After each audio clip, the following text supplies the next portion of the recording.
Here I've got Realme 5 Pro, and let me show you how to perform a hard reset through the settings on the following device. So at first you have to open the settings, then find and select additional settings.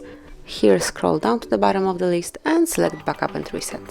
And here go to reset to factory settings, and all you have to do is to tap on clear all data and then enter your password if you have one.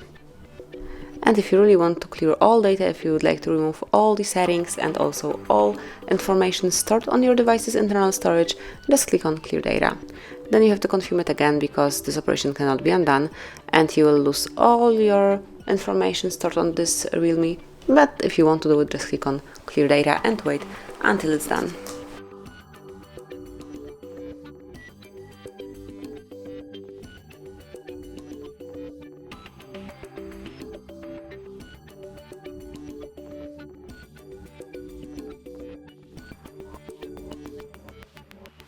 And that's it. As you can see now, you can set up your phone as a new one.